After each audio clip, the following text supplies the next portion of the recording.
Hi ಎಲ್ಲರಿಗೂ ನಮಸ್ತೆ. ನಾನು ನಿಮ್ಮ ಆಶಾ ಚಂದ್ರ ಭಟ್. ಆಶಾ ಸ್ನಳ ಪಾಕಕ್ಕೆ ನಿಮಗೆಲ್ಲರಿಗೂ ಸ್ವಾಗತ.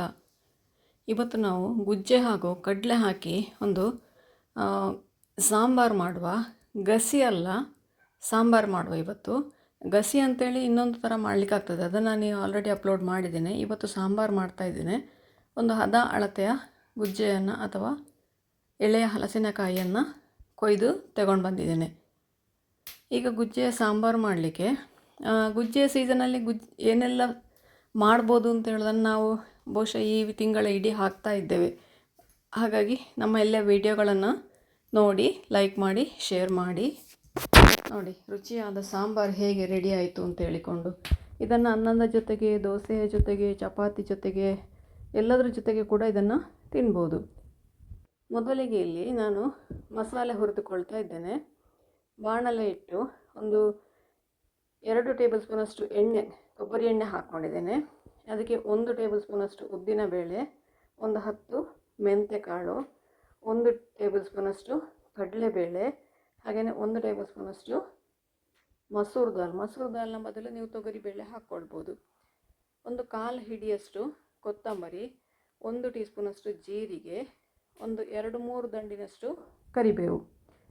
ಮಸಾಲೆಗಳನ್ನು ನಿಮ್ಮ ಅಂದಾಜಿಗೆ ಹೆಚ್ಚು ಕಡಿಮೆ ಮಾಡಿಕೊಳ್ಬೋದು. ಹಾಗೆಯೇ ಖಾರಕ್ಕೆ ಬೇಕಾದಷ್ಟು ಬ್ಯಾಡಗಿ ಮೆಣಸು. ತುಂಬ ಖಾರ ಬೇಕು ಅಂತ ಹೇಳೋರು ಅರ್ಧ ಬ್ಯಾಡಗಿ ಅರ್ಧ ಗುಂಟೂರು ಹಾಕ್ಕೊಳ್ಬೋದು. ನಾನಿಲ್ಲಿ 8 ಬ್ಯಾಡಗಿ ಮೆಣಸು ಹಾಕ್ಕೊಂಡಿದ್ದೇನೆ. ಕಡಿಮೆ ಬೇಕಾದವರು ಕಡಿಮೆ ಮಾಡಿಕೊಳ್ಬೋದು. ಈಗ ನೋಡಿ, ಇದಕ್ಕೆ ಅರ್ಧ ಟೀ ಸ್ಪೂನಷ್ಟು ಸಾಸಿವೆ ಹಾಕಿಕೊಳ್ತಾ ಇದ್ದೇನೆ. ಒಂದು 1/4 ಟೀ ಸ್ಪೂನಷ್ಟು ಇಂಗು. ಮುದ್ದೆ ಹಿಂಗು ಇದ್ದರೆ ಅದು ರುಚಿ ಆಗ್ತದೆ. ಮುದ್ದೆ ಹಿಂಗಿದ್ರೆ ಮುದ್ದೆ ಹಿಂಗನ್ನೇ ಹಾಕಿ, ನನ್ನ ಹತ್ರ ಮುಗ್ದಿತ್ತು, ಹಾಗಾಗಿ ನಾನು ಹುಡಿ ಹಿಂಗೆ ಹಾಕಿಕೊಳ್ತಾ ಇದ್ದೇನೆ. ಮಸಾಲೆ ಸಣ್ಣ ಉರಿಯಲ್ಲಿ ಹದ ಕೆಂಪಾಗುವಾಗ ಅದನ್ನು ತೆಗೀರಿ.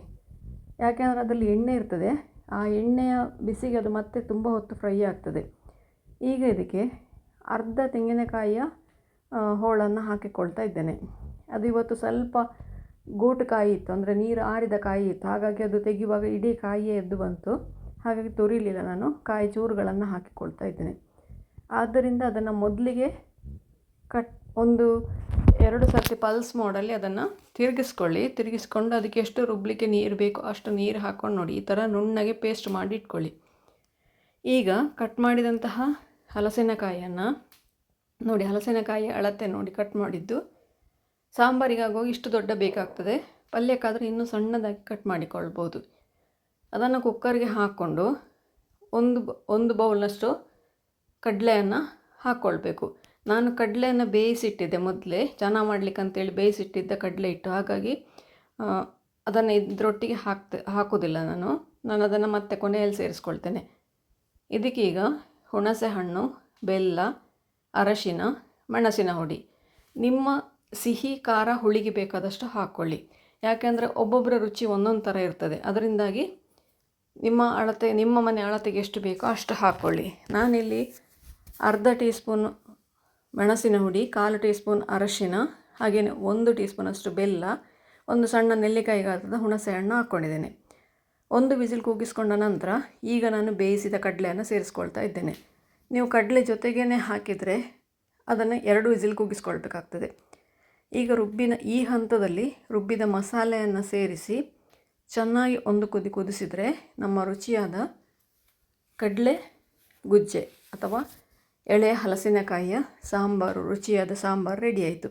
ಒಂದು ಚೂರು ತೆಳ್ಳಗೆ ಇಟ್ಕೊಳ್ಳಿ, ಯಾಕೆಂದರೆ ನಾವು ಅದಕ್ಕೆ 3 ಥರದ ಬೇಳೆ ಹಾಕಿದ್ದೇವೆ. ಬೇಳೆ ಹಾಕಿರೋದ್ರಿಂದಾಗಿ ಅದು ಇನ್ನೂ ತಿಕ್ನೆಸ್ ತಗೊಳ್ತದೆ ಕೊನೆಗೆ ತಣ್ಣಗಾದ ನಂತರ. ಹಾಗಾಗಿ ಒಂದು ಚೂರು ತೆಳ್ಳಗೆ ಇಟ್ಕೊಳ್ಳಿ.